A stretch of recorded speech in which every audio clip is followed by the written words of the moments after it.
How's it going, everybody? Maz here from MadMazReviews.com. Today I'm going to be discussing Daddy's Home starring Will Ferrell and Mark Wahlberg. Now, were you as excited as me for this movie to come out? Because I was super excited. I loved The Other Guys, which was another film that Mark Wahlberg and Will Ferrell starred in 2010. It blew me away. It was probably one of the best comedies of that year. So I was super excited to see this movie. I was totally pumped up. Right from the first trailer, I knew I was going to love this movie. Then something terrible happened, and quite honestly, I just didn't like the film as much as I had wanted to. While there are some laughs to be had in this film, there are some really good jokes that hit pretty well. There were certain characters in the film that actually detracted from the overall story for me, and it actually made me feel annoyed with how the film was going, and I ended up sitting there more angry than I was enjoying the movie overall. Now, for those of you who are really not familiar with the story overall, there's essentially two main storylines. On the first side, you have Will Ferrell playing Brad, who's trying to be the best stepfather that he can be to his family. And then you have Mark Wahlberg's side. His name is Dusty, and he's sort of this freewheeling, free spirit who basically rolls back into town and decides he's going to win back the love and the affection of his estranged wife and children. And then what we're supposed to get is a lot of hilarity that ensues from the battle between the two dads, trying to win back the affection and the love of the children. But that hilarity never really seems to happen for me in this film. Instead, because I'm an old man now, what happened was I got angry at the mother in the film because she kept siding with the father, Dusty, who abandoned their children, abandoned their family, and kept, basically downing Will Ferrell for being, trying to be the best husband and best father that he can be. Sure, he goes through a lot of shit, and he actually ends up doing a lot of crazy stuff. At one point, he actually spends 18 grand on something. I'm not going to say what, but I feel like if you've seen the trailers, you probably know what he spent 18 grand on.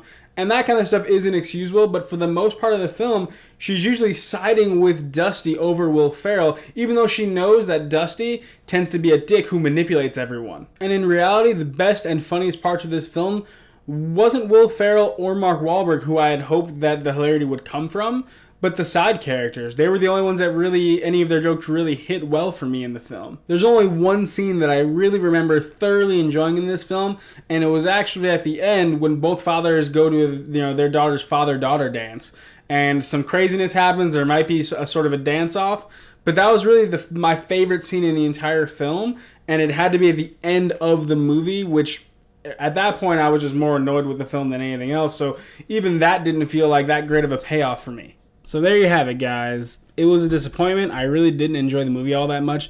There are some good jokes in the film, but overall, I wasn't a fan. I really hope that eventually Mark Wahlberg and Will Ferrell get their stuff together and do The Other Guys too, maybe, because that movie was hilarious, and this movie just really wasn't as good for me. So if you want my recommendation, and that's probably why you're here in the first place, my recommendation is to go see Star Wars. It's a better movie overall. Even if you've seen it once already, go see it again. Give them some more money. Let them break some records.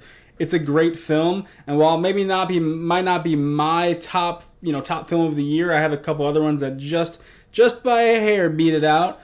It is a fantastic piece of film, and you're probably gonna walk away from that movie thinking you're pretty darn cool. So that's my recommendation. Don't bother seeing this movie. It's really not that great.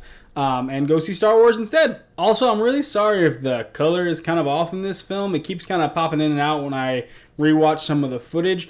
I'm not really sure what's going on. If I had to guess, it's probably the poster behind me, which I think is actually pretty cool, but it seems to be jacking with my camera quite a bit as far as the colors. I didn't think about that. There's a lot of blue, green, and red in there, so it's probably throwing those off, unfortunately. So I'm sorry. I'm really sorry. But the point is, I look good in any light, so you're lucky to see me. Please come on back, and also feel free to visit my page, madmazreviews.com, where I have tons more reviews on there. And also let me know if you like the video. Just hit that lovely like button down there, and feel free to comment. I really would like to see some conversation starting about these films. Have you seen the film? What do you think? It might be different than what I think, in which case you're probably wrong. But hey, I welcome your opinion nonetheless.